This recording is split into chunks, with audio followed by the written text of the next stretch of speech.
tubaab bi saa bu ma saa toog ci piliam ay tànkam daf koy jël teg ko ci doom yi ki nga xamante ni baayam amul blé bu bari. tubaab yi gis ngeen leen bu ñu daan doxantu nit ñu ñuul ñi lañu daan takk ay njowaan ñu yenu ko seen doom yi ndaw yi bu ñu bëggaan a toog nit ku ñuul la ñuy bëmax mu sëgg moo daan doon seenub toogu ci la ñu daan toog. kon tubaab bu mag bi ak tubaab bu ndaw bi ñoom ñëpp ay buur lañu woon. daanañu woo ay nit ba mu neex leen ni ngeen ko gisee ñu dagg seeni bopp ba noppi woo ko bokk ci ñoom ni ko dajaleel bopp yi te du sañ a bañ.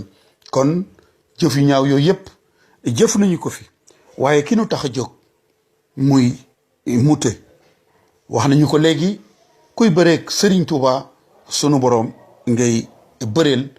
moom Mouté bi mu jógee Sénégal yóbbu nañu ko Martinique mu doon fa gouverneur.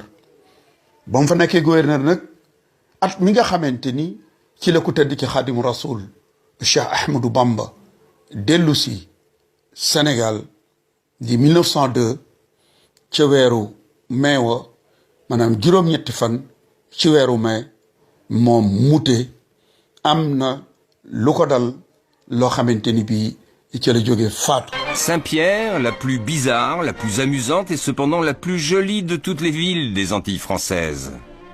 Il y a là une population surprenante, fantastique, digne des mille et une nuits. Ce jugement de Lafcadio Hearn sur le Paris des Antilles résume bien le souvenir qu'a laissé le Saint-Pierre d'avant l'éruption de 1902. Ville riche et bigarrée, Saint-Pierre, avec ses 26 000 habitants, est un centre commercial très actif, un des ports les plus importants de l'Amérique centrale. Capitale économique de la Martinique et des îles sous le vent, sa prospérité repose sur la production du rhum. Elle est aussi la capitale du luxe et de la vie culturelle. C'est bien la perle des Antilles. Avec la catastrophe de 1902, une page se tourne pour la Martinique, la fin d'une époque. Le destin de l'île tout entière sera marqué par la disparition de cette ville devenue mythique. Saint-Pierre di dëkk bi gën a rafet ci Guyane française fii la dunduk gouverneur Mouté ak jabaram ji nga xamante ni moom lañ doon wax Hélène Copé te juddu ci atum 1867 baayam doonoon pasteur seenug dundu fii la jeexe. jëf yi nga xamante ni moom la doon jëf yor-yoru alxames 5 septembre la woolu woon Serigne Touba ci bureau ba ca Ndar. yor-yoru alxames juróom-ñetti fan ci weeru mai 1902 fii ci Saint-Pierre di dëkk boo xamante ni dafa nekk ci aw xur te montagne mu ñuy wax montagne Pelée tiim ko. montagne boobu ab volcan la woon. kon juróom-ñetti fan ci weeru mai 1902 dëkk bi di Saint-Pierre gouverneur baa ngi fii ak jabaram waaye la ñu waxoon ni kuy bëri ak Serigne Touba sunu borom ngay bëreel sunu borom ubbi na montagne Pelée mi nga xamante ni moo tiimoon dëkk bi nanu leen seetaan la fa xew.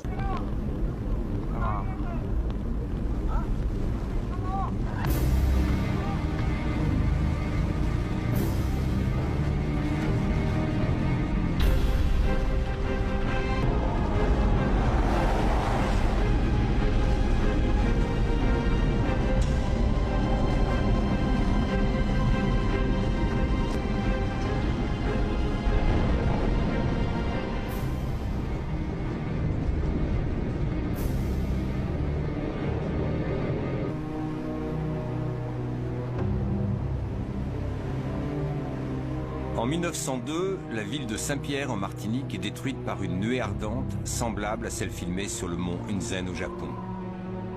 La montagne Pelée est un volcan vieux de 300 000 ans, à l'air débonnaire. C'est en fait un monstre assoupi qui peut se réveiller brusquement, pulvériser une partie de ses flancs et libérer de redoutables nuées ardentes. Le 8 mai 1902, le temps d'un souffle, 28 000 morts, 40 navires envoyés par le fond.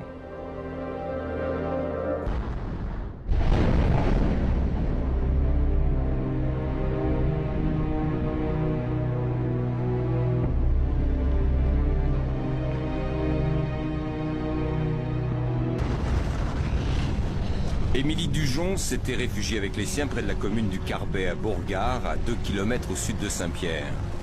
2 kilomètres qui vont faire la différence et les sauver. Nous sommes une vingtaine, fuyant à travers les champs de Cannes, affolés, terrifiés, aveuglés par la cendre.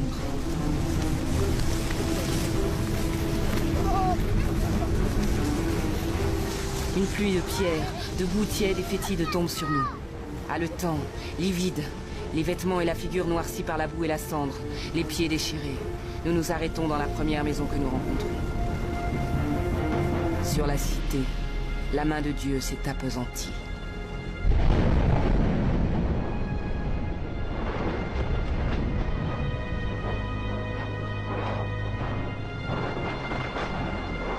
Lorsque la colonne de feu s'abattit sur la cité, une immense clameur s'éleva.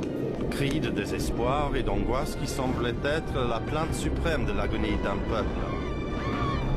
Une foule nombreuse se précipita vers le rivage. Certaines arrivèrent jusque sur les bords de la mer, où ils pensaient trouver le salut. Mais les flots étaient devenus bouillants, et les pauvres victimes furent brûlées avant même d'être noyées.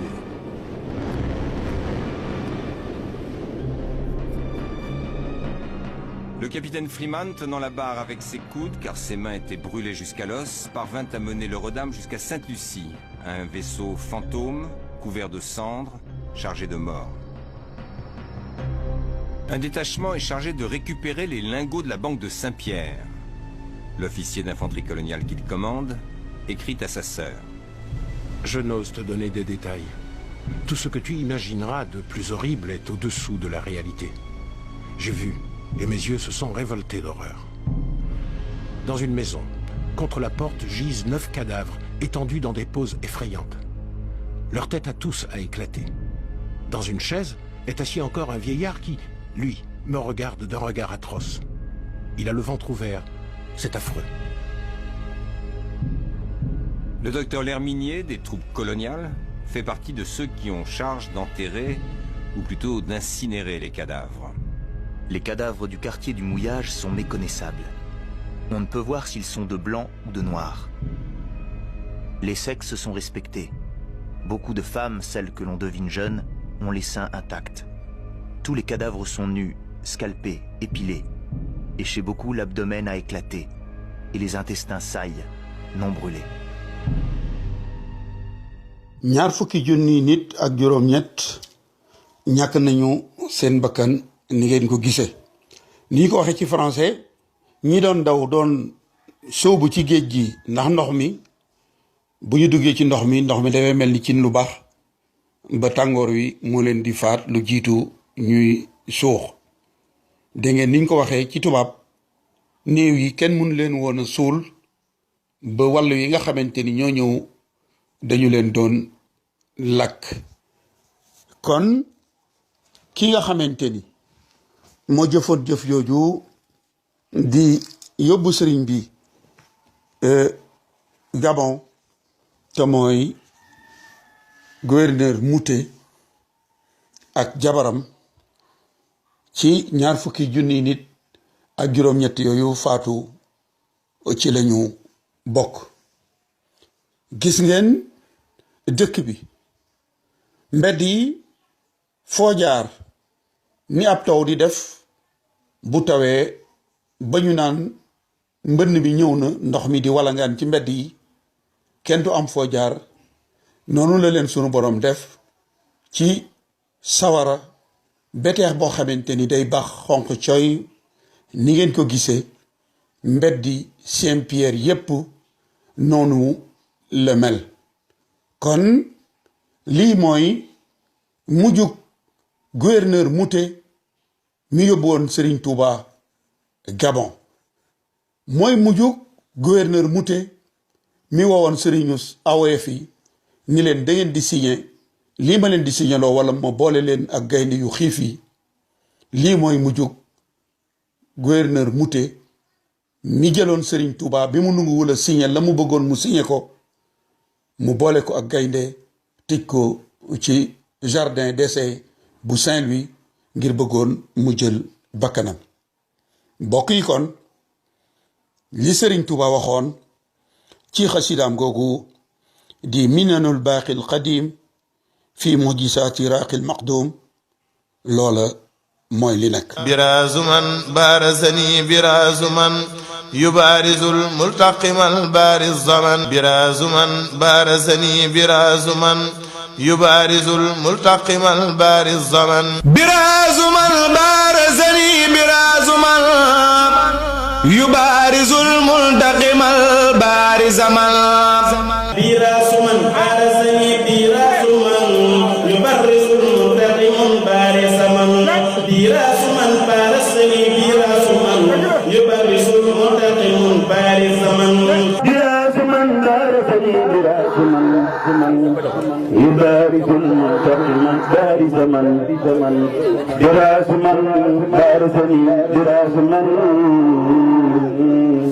يبارز المنتقم بارز من براس من بارزني براس من براس من بارزني براس من يبارز المنتقم بارز من براس من بارزني براس من يبارز المنتقم بارز من